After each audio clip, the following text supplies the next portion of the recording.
औज़ुबिल्लाहिमिनश्शैतानिर्रजीम बिस्मिल्लाहिर्रहमानिर्रहीम। पनाह मांगता हूँ अल्लाह की उस शैतान मरदूद से कि जिसका काम है कि वो इंसान को भटकाता है। और लाखों करोड़ों दुरूद व सलाम है रसूल पाक सल्लल्लाहु अलैहि वसल्लम पर और आपकी पाक और मुताहिर आले नबी पर। आज से तकरीबन 15 दिन हो गए हैं हमारा लेक्चर था। वो किस किस को याद है?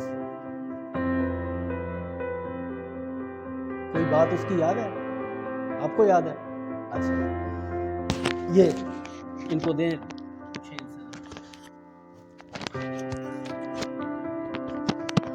सर जी, आपने डोरेमोन का बताया था और गुस्से के बारे में।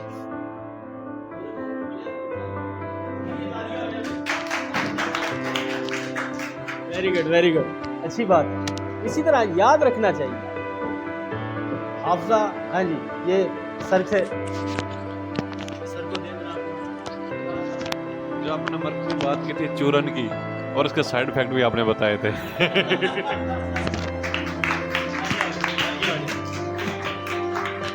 तो कुछ चीज़ें रिलेट करती हैं एक दूसरे से।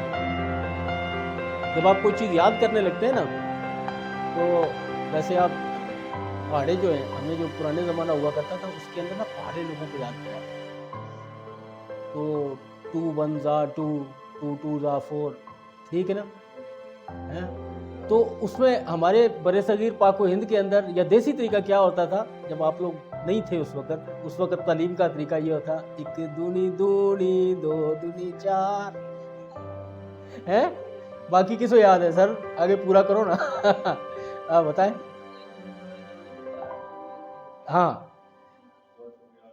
अच्छा, इससे क्या हुआ कि अब इस फैक्टर के अंदर आपका जहन जो है, किसी चीज़ को जब आप रिलेट कर लेते हैं अनहोनी चीज़ के साथ, तो वो आपके जहन में बैठ जाती है। जिस तरह डोरेमोन हमें याद रहता है, तो जिन बच्चों को पढ़ाई लिखाई में मसला होता हो या अपनी क्लास याद ना आती हो, उसको किसी चीज़ से रिलेट कर लिया करो। अच्छा, जब वो हो रहा था तो मेरा फलां दोस्त ये हरकत कर रहा था, आदत होती है ना, खुजाता रहता है, तो आपको उसका खुजाना याद रहेगा, तो उसकी वजह से आपको वो बात याद रहेगी कि किस मौके पर सर ने कौन सी बात की थी। यह आपके लिए टिप है याद करने की। दूसरा आज का जो हमारा लेक्चर होगा वो है, एक है खुद एतमादी और एक होती है बद एतमादी। खुद एतमादी क्या है और बद एतमादी क्या है? यानी वो, जैसे चूंटी की ही मिसाल ले लेते हैं। आपने बच्चों देखा होगा ना, अक्सर वो चूंटी अगर छोटा सा चीनी का दाना तो उठा लेती है, लेकिन जब उसके सामने गुड़ का एक दाना आता है, जरा बड़ा होता है, तो आप अगर उसको गौर से देख रहे हो तो वो उसे जबरदस्ती खींच रही होती है, लेकिन उसे खींचा नहीं जा रहा। लेकिन उसकी वजह से वो क्या करती है कि और ज्यादा अपने अंदर एतमाद लेके आती है, पूरे अपने जिस्म की ताकत उसके ऊपर सर्फ करती है। जब वो गुड़ का दाना हिलने लग जाता है, तो उसे यकीन हो जाता है कि ये मेरे इस दिल तक पहुंच जाएगा।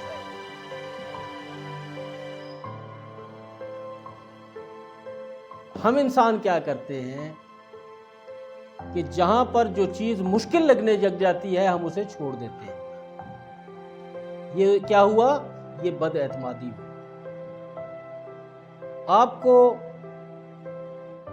टीचर ने एक काम दे दिया है स्कूल के अंदर। फर्ज करें सबसे ज्यादा मुश्किल कौन सा सब्जेक्ट लगता है, बताएं आप। अच्छा, जी। साइंस।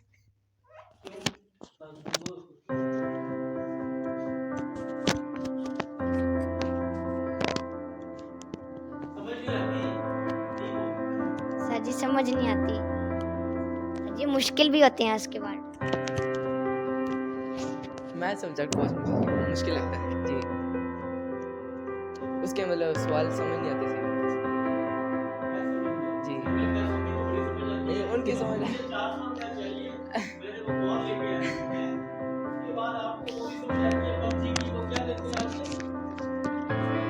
यूसी वो लेने की समझ आ जाती है। पबजी की यूसी कितने की आती है? 1260 रुपए की आती है। वो 1260 याद रहता है तो मैथ क्यों नहीं याद रहता? हाँ इसका मतलब आप भी पबजी खेलते हैं, आपको इंटरेस्ट है पबजी में? ये मुझे इसलिए याद रहता है क्योंकि पबजी की यूसी मुझे खरीद के देनी पड़ती है।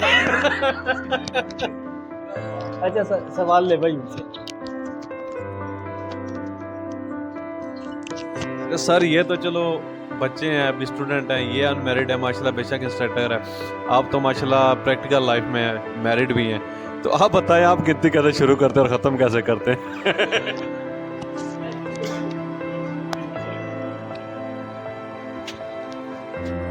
हमारी काउंटिंग जो शुरू होती है वो पहली तारीख से शुरू होती है जिस दिन तनख्वाह आती है, और 15 तारीख को काउंटिंग ख़त्म हो जाती है। वो सब बच्चे और बच्चों की मम्मी जो होती है ना, वो सारे पैसे जब ले लेती है तो फिर काउंटिंग याद नहीं है। अब एतमादी यही होती है कि आप डर गए साइंस से और आप डर गए मैथ्स से। उसमें क्या हुआ? आपने तो कहा ये मुझे समझ ही नहीं आती। जिस तरह अगर कोई ये सोच लेता, अदनान साहब सोच लेते कि मैं ब्लैक बेल्ट कैसे हासिल करूंगा, वहां तक का सफर तो बहुत मुश्किल है, तो क्या वो ब्लैक बेल्ट ले सकते थे? नहीं ले सकते। जिस तरह सर्दी के रातों के अंदर आप लोग यहाँ पर खेलने आते थे, यहाँ पर प्रैक्टिस करने के लिए आते थे, तो कुछ तो घर से ही बाहर नहीं निकलते थे। ये क्या था? आपकी खुद एतमादी थी कि आपने उस सर्दी का मुकाबला करने के लिए अपने अंदर एक एहसास को पैदा किया कि मुझे अपने आप पर यकीन है, मैं आऊँगा और यहाँ पर या आऊँगी और मैं यहाँ पर प्रैक्टिस करूँगी। शौक। तो जब आप गौर से, जो हमने फोकस के ऊपर एक लेक्चर दिया था ना, आपको याद है? फोकस के ऊपर, तो यहाँ पर भी फोकस का इस्तेमाल करना है हम लोग। फिर कंसंट्रेशन के ऊपर भी आपका एक लेक्चर हुआ था। यानी फोकस और कंसंट्रेशन का इस्तेमाल करते हुए खुद एतमादी को पैदा करना है आपने अपने अंदर। हाँ भाई नौशेर, आराम से बैठे। या आपको मैंने इधर बुला लेना है अभी। ठीक है? अच्छा, उसको आपने बेटा कंसंट्रेशन, फोकस से काम लेना। जो चीज़ समझ नहीं आ रही होती तो ज़रूरी नहीं कि आपको उस्ताद की ज़बान से समझ नहीं आ रही, भाई से पूछ ले, बहन से पूछ ले। आपके पास सबसे बड़ा ज़रिया, जब घर में मोबाइल है, आप लोग यूट्यूब देखते हैं ना, तो यूट्यूब के अंदर बहुत सारी ऐसी वीडियोज़ हैं जहाँ पर इन चीज़ों के बारे में मालूमात आती है। यानी बदअतमादी उस वक्त पैदा होती है जब आपके पास उसका कोई सोल्यूशन नहीं होता। जब सोल्यूशन नहीं होगा आप परेशान हो जाओगे। जब उसको तलाश करने में लग जाओगे तो बदअतमादी खत्म हो जाएगी, खुद एतमादी आ जाएगी। बदअतमादी वो चीज़ है जैसे कोई लोग गुफ्तगू करने में परेशान होते हैं। अब पिछले दिनों आप लोगों में से कोई गुफ्तगू भी नहीं कर पा रहा। इसी तरह ना, बरकात साहब ने आपको जब ट्रेनिंग दी तो आपने बोलना सीख गए, अच्छे अच्छे लफ्ज़ आपको आ गए।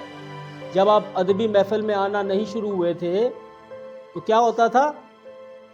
हिचकिचाहट होती थी ना बोलने में। यही चीज़ होती है एतमाद। एतमाद पैदा करना होता है, और उस एतमाद के पैदा होने से आपको तरक्की मिलती है। और जब बेएतमादी पैदा होती है तो फिर क्या होता है? नाकामी होती है। आप लोगों ने कामयाब किसी भी काम में, चाहे आप आज पहली क्लास में, दूसरी में जाएंगे, तीसरी में जाएंगे, अगर एतमाद होगा तो आप ज़िंदगी की हर क्लास को पास करते हुए आगे निकल जाएंगे। अगर बदअतमादी होगी तो क्लास में छोड़ो, पूरी ज़िंदगी में फेल हो जाओ। हमने क्या करना है? खुद एतमादी हासिल करनी है। खुद एतमादी हासिल करनी है। हासिल कैसे करनी है? फोकस करना है, कंसंट्रेशन करनी है। फोकस क्या है? अपने ध्यान को एक जानिब जहाँ पर प्रॉब्लम आ रही है वहाँ पर फोकस कर लेना, वहाँ पर मबजूल कर लेना अपने दिमाग कि ये नाकामी क्यों हो रही है। कंसंट्रेशन क्या है, जब मबजूल कर लिया तो उसके ऊपर सोच विचार करना है कि इसके अंदर से मैं अपने लिए फ़ायदा कहाँ से निकालूं। आज का लेक्चर समझ में आया? क्या बात है, आंटी लगता है मुझे परेशान हो गई हैं सुन के ना, हैं? इनसे भी किसी दिन को लेक्चर करवाएं, हैं? इनसे लेक्चर करवाना है। तो बाकी जो नहीं आए उनके मैंने कान खींचने अगले हफ्ते में। सही है? सही है, होने चाहिए ना, थोड़ी सी उनको कोई सज़ा नहीं होनी चाहिए, ऐसे ये रहम देने लगता, इसकी तरफ करो भैया। अच्छा भाई, तुम लोगों को इस वजह से माफ़ कर दिया कि आपके साथी कह रहे हैं कि उनको सज़ा नहीं होनी चाहिए। ठीक है, खुश रहो बेटा, आबाद रहो, बहुत शुक्रिया।